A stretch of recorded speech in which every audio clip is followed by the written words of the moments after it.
We're back on Let's Have It Out. Before we went to the break, I said that I'd put it to you, Kanthan. A tax revolt is actively undermining the democratic regime. It's saying that we do not believe in the decisions that we have made as the voters, and we will take power away from the people we had put over there. Do you then suggest we continue participating in our democratic mechanisms by voting every 5 years?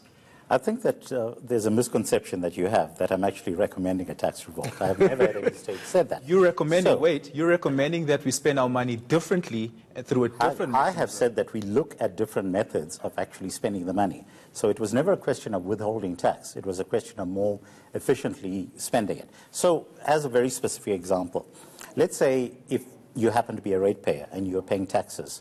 If you're in the Northwest, where every single municipality has failed in its service delivery, where you've had 90% of the funds that are intended for service delivery being sucked up and only 10% being put into actual service delivery.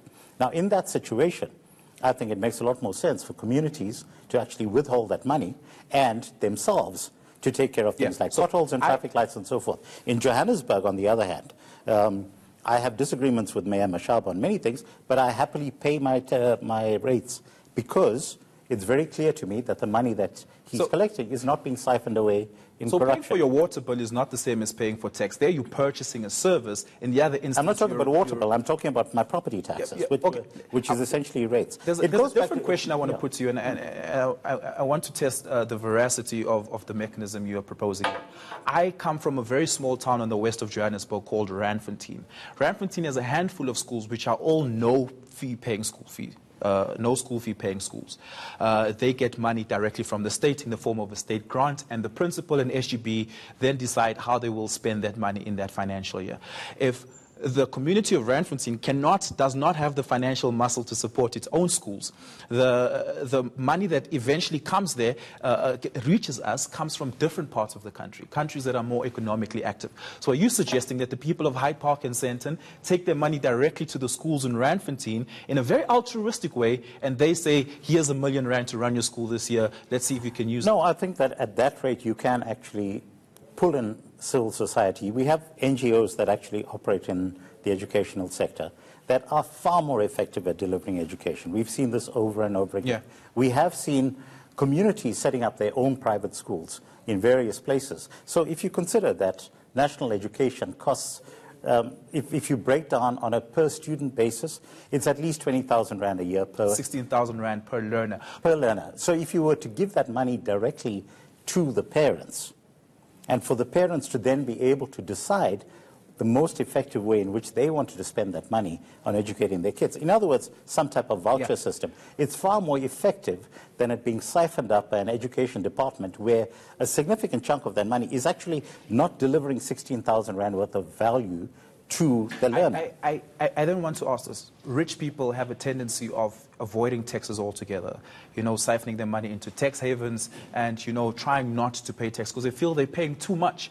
When Alexandria Ocasio-Cortez in America, for instance, saying you guys should be paying a lot more than you're currently paying, maybe at 70% of the rate. If we had to rely on an NGO that had no legal jurisdiction, surely rich people will be like, this month I don't feel like paying the 50% I have to pay, for instance. I'll give you 25%. That's what I feel like this month. Auntie, surely that system too doesn't seem to be one that will be viable? No, certainly. I mean, I think the reason actually tax is law and not a voluntary mechanism is because everybody knows that nobody would pay taxes if it was voluntary.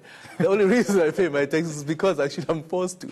If they didn't threaten me every year to pay my taxes, I doubt I would. So I don't know that would work. Do you think the rich of South Africa would be altruistic enough to continuously pay what they're supposed to be paying? Let me ask you a question. You drive a car, don't you? I mean, not always. But you have a car? Yeah. Okay. Do you have an e-tag on it? No. Okay, why don't you pay your e-tolls? Because that's a tax that you're legally obliged to pay. Yeah, but I also pay a fuel levy, which is a similar situation. So you are choosing which taxes you pay and which taxes you don't. Yes, except, Kanthan, I'm poor. I'm not in the 2% of South Africa. Oh, I see. Okay, but this is a democracy. The nature of democracy is that we are all meant to be equal under the law. So if you are saying it's okay for you to dodge certain tax responsibilities simply because you are poorer than other people, I can say exactly the same thing. I'm significantly poorer than the Guptas, so therefore I should not be paying tax. And we can carry on going down this rabbit hole. It's absurd. You've just admitted that you are, of your own accord, not paying a tax that you are legally obliged to pay. Now, similarly, I happen to pay my e-toll. Except here we're talking about an unjust system and not a dysfunctioning system. Thank you. And that's exactly my point, because that is exactly my point. Because as soon as we agree that it is morally acceptable to not pay for an unjust system, and we recognize that a system that is actually taking money... So is our democracy an unjust democracy? There's only our government one problem here. There's only one problem. So if, for example, we take it back to Premier Zille. Premier Zille believes she's running a non-corrupt system. But it depends on the contributions of all South Africans. Remember, we don't pay for Eastern Cape, then Western Cape. We all pay one national thing, and then it is distributed, and it's distributed accordingly. We should find a way in which, assuming we could all hold back our taxes, in which actually the Western Cape would pay for her. But you would find, exactly as why a democracy works the way it does, that certain people would then say, in the Western Cape, well, we didn't vote for her, so we don't want to pay for this. And she would bankrupt the good work she thinks she's doing, or she is actually demonstrably doing.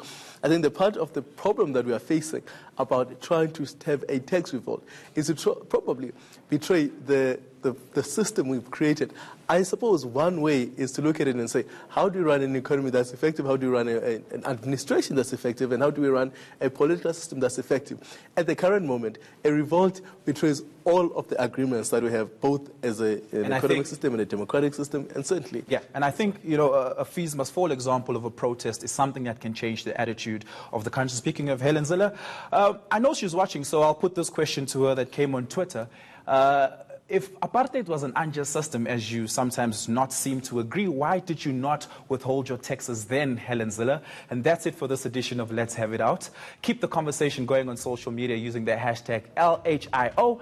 I'm Oliver Dickson, and thank you for watching. Good night.